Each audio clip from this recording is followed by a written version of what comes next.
What's going on, everybody? Welcome to After Prison Show and welcome to the new filming studio. We're finally getting moved into the new house and it feels good to be in here. And this is the first video that I'm getting a chance to film in this room. Eventually, we'll probably put the green screen back up in here like we had at the old place, and we're gonna have this thing hooked up. Right now, we've just got these blank walls behind me and I'm kind of feeling like I'm on like a casting reel right now for Bang Bus. I got Rabbit sitting behind me right now. He started laughing about that. I thought it was pretty funny. I know a lot of you guys have been like, Joe, what the hell happened to the content as of late? I've been moving and we've been doing a lot of vlogging lately. I appreciate everybody who's been rocking with that type of content. Everything that we've been doing, essentially. There's been others who haven't been, though. And for the majority of the people who rock with After Prison Show because of After Prison Show type content, it is because of that right there, the reason being why today I'm sitting in this chair getting ready to tell you guys a prison story. Before I get into this prison story, though, I do want to give you guys a little bit of behind the scenes. This is probably a little bit of TMI at the same time, too much information. Folks, I am feeling absolutely disgusting. I feel gritty. I feel dirty. Well, I am dirty. I haven't had a shower in a week, about 5 days now. I thought I was going to get a chance to take a shower this morning. The hot water and the heat at this house is ran by gas. The gas company was here at 9 a.m. I thought they were supposed to be here at 10 a.m. We missed them. And now it's going to be another 2 days until I'm able to take a hot shower. And to be honest with you guys, I'm glad that I don't have to smell myself because I imagine I probably smell pretty bad. I have, however, been taking something that you will take in prison when you're in isolation known as a bird bath. Anytime you're serving time in the hole, you might not be able to get a shower every single day. Hell, you might not get a shower but once a week. And in those type of situations, you're gonna have your sink in your cell and you're gonna be washing your armpits and washing everything else in that sink with your dingy prison rag. And that's known as a bird bath. So, you know, I could title this video, Moving into This New House Has Been a Lot Like Being in Prison. There's no hot water. There's no heat. It is absolutely freezing as I'm filming this right now, and I feel dirty and disgusting. I can't emphasize that point enough. And then not to mention the only way that I'm able to clean myself is doing something that you're gonna oftentimes do in prison by taking you a bird bath. But all of what I've just mentioned right there really doesn't have too much to do with the prison story I want to share with you guys. Again, I just wanted to give you guys a little bit of insight. So if you guys see me like twisting around in this seat right here, just imagine that my junies are really itchy right now because I can't believe I'm actually talking about this on a video. Moving on. Again, today I want to get back to telling some good old prison stories. There's going to be a lot of those coming in the very near future, not only from myself, Rabbit, Dave, and from some other folks as well. But this one that I personally want to start with today is about dudes that you meet while locked up and how those guys can change between meeting them while in jail and then running into them again in prison. We've done videos here in the past where we've talked about the difference between jail and prison, and believe me, there are a lot of them. From the amount of rec time that you get in a jail, which is virtually gonna be non-existent, in comparison to prison where you could get a lot more, the type of food that they feed you. Sometimes in prison they feed you better. I've seen some jails that feed you like you're at the Hilton. I've just never been there. I've heard about them though. Again, Rabbit back here, he's getting a kick out of this. I'm teaching Rabbit how to get ready to tell prison stories, so he's taking a little bit of notes. You got your pen and your paper? I do.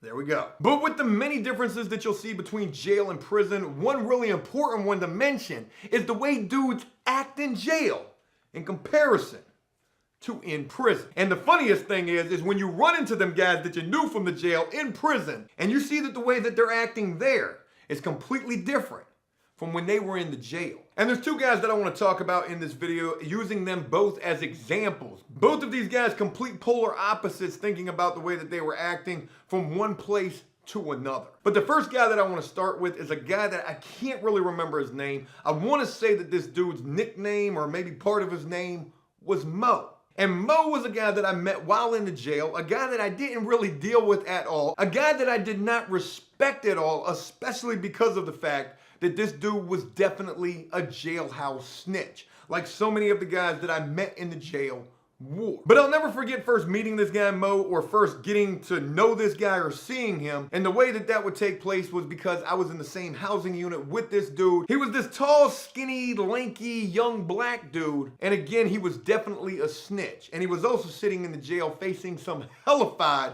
charges. And I can't even remember exactly how I found out what this guy was charged with. I think it was him talking about this, and he would just talk about this openly because he didn't care. Nobody was gonna jump on his case because he was trying to jump on everybody else's case, like 99% of the dudes who were in this jail and in this housing unit with me at the time. But if I can remember correctly, I think this dude had like an abduction charge, something to do with him putting somebody in the trunk of a car duct taped over $20. Somebody owed this guy Mo $20. He duct taped him, put him in the trunk of a car, and he was sitting in the jail facing an abduction charge, which carries upwards of 20 years. And then not to mention when he got pulled over by the police when they finally caught this dude. I don't know if they caught him with this dude in the trunk of his car or if somebody just said, hey, this guy Mo, he duct taped me and put me in the trunk of the car. Now Mo is gonna be duct taped, meaning he gonna be stuck when he goes to court. But when he finally did get pulled over, I think he got pulled over with like an AK-47 in the car as well. So forget the abduction charge. As if that wasn't bad enough, you got caught with an assault rifle at the same damn time. Mo wasn't going anywhere, and Mo knew that. Except in Mo's mind, he definitely wasn't about to do however much time he was facing. And with that, he was willing to testify and jump on any case that he could in an effort to make sure that he wasn't about to do no 20 or better in terms of years in the penitentiary. And even though Mo had these really crazy, like, bad charges that made this dude seem like some type of a bad, tough guy, I don't really remember this dude coming across that way when I met him in the jail. And in fact, he was kind of laid back, which is the craziest thing to think about, because if it was me facing them type of charges, hey, Rabbit, what you locked up for? You want to be my new friend? No, bro, I'm good. To be honest with you, I don't know how I'd be acting if I was facing that type of time, but I can guarantee you one thing. I don't think I'd be doing too much laid back, just chilling. Mo's persona was basically like, hey, yo, man, what's good, man? This ain't too bad. Abduction, I ain't worried about that. They're going to take that away. I'm going to make sure that go away. Abracadabra, abracadabra. Again, I don't think I could be doing too much chilling, facing them type of big boy charges. And I didn't really have too much interaction with this dude, Mo. In fact, I didn't want nothing to do with him. You got some crazy charges. I know exactly what you're trying to do. You're trying to give back all that time. You're trying to Tekashi 6ix9ine everybody that you know. Hey, I'm going to go over here. You right there? I'm going over here. Oh, y'all snitching over here too? Where can I go? Completely surrounded by it at this Western Tidewater Regional Jail where I would spend 25 months going to court for my own charges, waiting to go to prison where I would spend another 5 years. And even though I wouldn't have too much interaction with this dude, Mo, one thing would always stick out in my mind, one thing I will never forget, and that was the time this dude tried me. And I don't mean lacing up the shoes and hey, what you trying to do, Joe? You see that fight game? Boy, that joint is. You look like you might have something there. Like I got Tourette's in this chair. Yeah, so it wasn't really Mo trying to test me with the hands. It was more he was trying to test me with jumping on my case. I will never forget this for as long as I live. I probably should have put the hands all over this dude, but I didn't. You see, with the 25 months that I would spend at this jail, I spent a good majority of that time going to court and essentially trying to fight my case a little bit, even though I made statements against myself and I was dead to rights, but I just didn't have anything else to lose. But in the process of me fighting this case, one thing that ends up happening while doing that is your lawyer is going to end up sending you a motion of discovery. And what that is that's all of the evidence that the police and prosecutor have against you. And that's going to come in the mail during mail time in a big manila envelope. And as a person who didn't get any mail at all, that was me during this time. I had zip, zero, nada, nobody out there rooting for old Joe. In fact, I'll give you a little reenactment of what my girlfriend at the time was probably like. Oh, Joe got locked up? Joe got all those charges? I'm single as I am. Yeah, Joe didn't have nobody. So it was even more increasingly suspicious when they do call my name for mail call. People had to automatically assume that whatever mail I was getting was going to be legal mail. And legal mail is a lot different than any type of mail that you get, whether it's a letter from your girl, pictures from your kids, a letter from your girl telling you that she done met Jody out there and she ain't gonna ride it out with you no more. What you mean you ain't gonna? Seen a lot of guys get those Dear John letters. Break a guy to pieces. I've gotten quite a few of them myself. But when you get that legal mail, they call your name up and they'll tell you, Guerrero, legal mail. Oh, wow, thank you. Thank you for letting me know that. You didn't just let me know that. You let these 99.9% of this entire housing unit, which are snitches, know that as well. Thank you. I got some what? Some legal mail? You mean some evidence that these dudes could probably try to use against me. That's what you might as well have said. I'll never forget when they called my name for that legal mail, and I went and got that big old manila envelope with that motion of discovery in it, and I was walking back with that envelope, feeling like Tupac, all eyes on me. It was the craziest feeling in the world. I knew everybody was looking at me, and I was looking right back at him. What are you looking at? Yes! No, this ain't for you! You ain't gonna know. Boy, I tucked that thing to my chest like it was a bulletproof vest, and as soon as I got in my cell, I sat down on my little metal bench, right at my little metal desk. We had some nice cells. We had a desk and a bench. As soon as I sat down, I put that motion to discovery right down there on the table. I just looked at it. Mind you, at the same time, I'm dealing with a cellie who I think is trying to snitch on me. So I'm trying to figure out what exactly to do with this. Where can I hide this? You're in a jail cell. You are in a housing unit where there is no privacy at all. So you trying to hide something, people are always going to be watching you. That old prison rule, don't you pay attention to nothing, don't be looking at nothing. If it don't concern you, keep your eyes up here. That's a myth, because everybody got their eyes down here. Wow, I did not know you was built like that. That's all you. Yeah, they watching everything while you're locked up. And again, no sooner than I sat that manila envelope down, lo and behold, here came Mo. Mo, a dude that I don't even deal with, walking up into my cell with his own manila envelope. And you know, this is kind of stupid to admit, and it's kind of sad to admit, but I didn't even realize this dude was in my cell until I watched this manila envelope fall on top of my manila envelope. When I looked up, I asked this dude, what are you doing? What's that? And this guy, I will never forget this, said to me, that's my case. I want you to hit me. What are we playing, blackjack? I mean, what you got, like a 14? You gonna take a hit right now? You probably about to bust. You want me to what? I want you to hit me. Hold on then. That joint is awkward. But I knew he wasn't talking about me punching him. I knew he wasn't talking about any kind of nefarious activities in the back shower. I knew he wasn't talking about a blackjack game. I knew exactly what he was talking about. And he was talking about he wanted me to testify against him. And the only sense I can make of that situation is because he took a chance. He took a chance thinking that if he put that information right there in front of me, that I was gonna bite. He had his fishing reel out and he was fishing. Thinking that if I said, okay, man, thanks, man, God, I've been just waiting for somebody to allow me to testify on them. I didn't know how to go about this snitching stuff. I'd never done it before. I guarantee you he was thinking that if I did take the bait, then I would be like, well, hey, Mo, this is fresh off the press right here. Here's all the information against me. Hit me, I'm a virgin in here. That sounded really bad. But I didn't take that bait, and I wasn't about to play that game, and I don't condone snitching at all. So I told this guy, I said, I don't want that. Get that out of here. I ain't about that life. I ain't trained to go in that way. I don't swing like that. I don't even like blackjack. So Mo, carry your ass out of my cell. And he did. And that was the last encounter that I can remember having with this guy.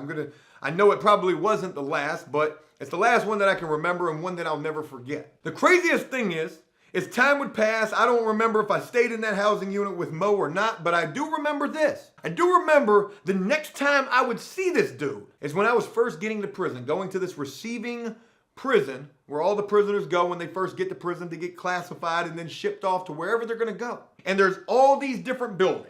And every building is color-coded, meaning all of the prisoners who are in there, they wear their own particular color jumpsuit. You wear burgundy when you first get there, meaning that you're fresh meat. You're fresh off the bus from the jail. Or you wear yellow, meaning that you really probably ain't got that much time. Or sky blue, you probably don't got that much time. Or you wear green, you might be a violent offender.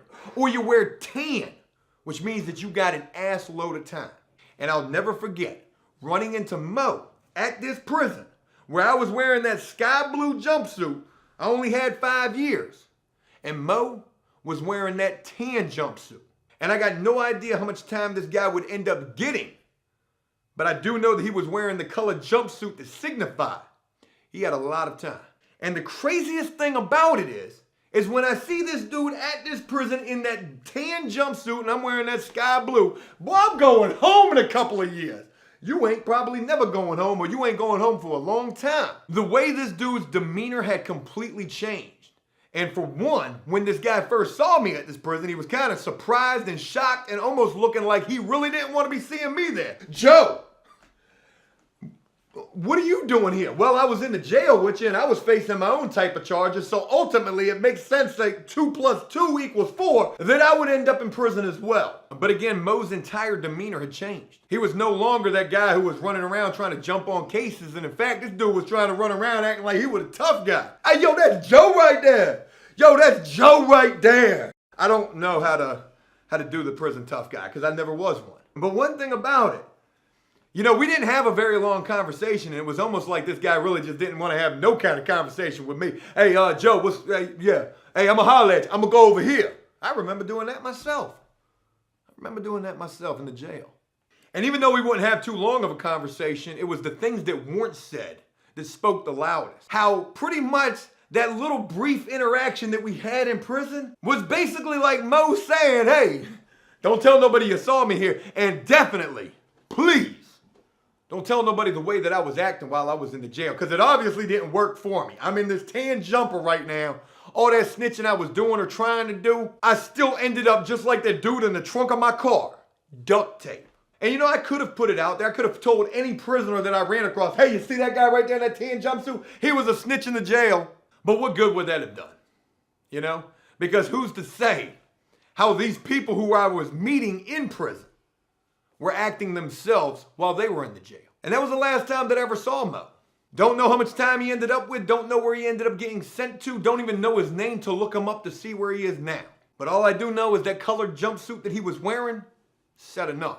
There's one other guy that I want to tell you about in this video in terms of how people act in relation to being in jail, then getting to prison. And again, like I said at the beginning of this video, these two people that I wanted to use as examples, they are complete polar opposites. I've spoken about this guy in the past as well. His prison nickname was Goo. His real name was Aaron. This was a tall, lanky white dude that I had met who was facing a boatload of time. A guy who had a home invasion charge, a high-profile case. He went up in some old woman's house. They duct taped her, threw her up in the tub, supposedly beat her up. I mean, it sure looked like she got beat up when they were showing her pictures all over the news. And they came at this guy with a 25-year plea that he would not end up taking. Not only would he not end up taking the plea deal, this guy also had like 6 people in the jail who were testifying against him. And I can remember him telling me after going to court that these people were right there, some of these people from the same housing unit we were in. They were in the courtroom testifying against him, pointing the finger at him saying, yeah,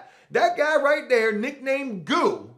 What kind of a nickname is that anyway? He told us all about it. He told us he'd have hit her again if he could. He ran out of arms. He ran out of hands. He didn't have enough hands to hit her that much. I mean, these jailhouse snitches will make up and say anything if they find out about your case, and they don't even need you to tell them about it, because they can see it on the news, hear it from somebody else, or call home and get somebody to research your name and find out what you're locked up for. It is a scary situation being locked up when you are facing some big boy charges. And you're probably wondering, like, if Goo knew about these guys testifying against him, why the hell wouldn't he put hands all over him, put the bung bung to him? Goo wasn't built like that. This was a guy who suffered from a drug addiction problem. That was part of the reason why he ran up in this house to steal this woman's toaster and VCR. You can't get $1 for that at Cash Converters. You might as well try your hand at Home Depot. With as many times as we've been there as of late, that seems to be working for some folks. But Goo wouldn't end up taking the plea deal. He would take this to court. He would fight this charge with a court-appointed lawyer and would end up getting sentenced to 209 years, getting found guilty of something like 20 or 30 felonies. This guy was never going home. A guy who was timid, a guy who was soft. This dude was huge, but he just wasn't built like that. And I will never forget running into this guy at that same exact prison where I ran into Mo at and seeing the way that this dude was acting. And him, just like Mo, he was definitely wearing that tan jumpsuit. But when I ran into this dude, he wasn't no tough guy. He wasn't running around like he didn't have nothing to lose, like, you know, he would kill a person, because with that much time, what do you have to lose? This dude was like a walking dead zombie. This dude walked around every day completely out of it.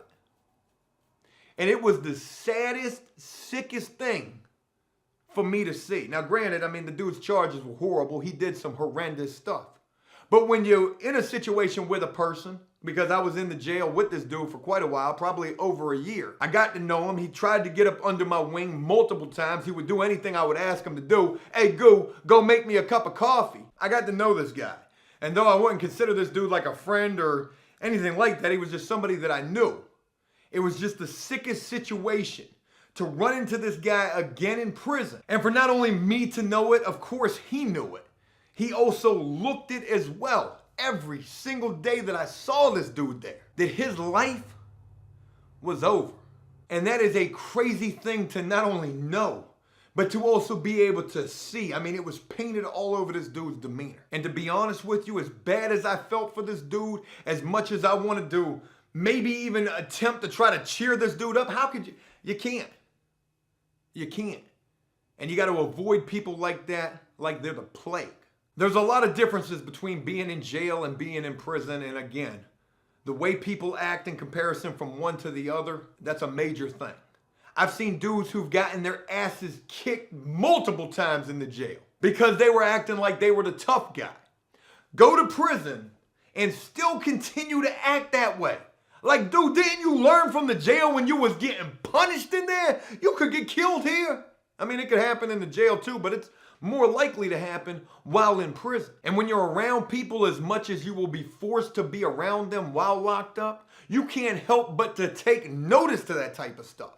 The way that they act. That is going to be a main reason why you choose to either deal with those people or avoid them altogether. And I just wanted to share that prison story with you guys. It was the other day where I was reminded of this dude Mo for whatever reason that this story came to mind. You know, people will ask me from time to time, Joe, you've run out of prison stories. Have you run out of prison stories? What's going to happen when you do run out of prison stories? I honestly don't know. But I can tell you this. It happens more times than not where there'll be something that happens on a daily basis that reminds me of something that happened while in prison.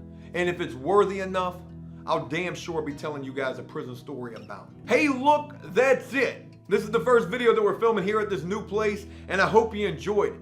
If so, please leave a like and a comment, letting me know exactly what you thought about it. As always, until next time, enjoy life, the free world. Never take a moment for granted, and make the most of every day. Peace!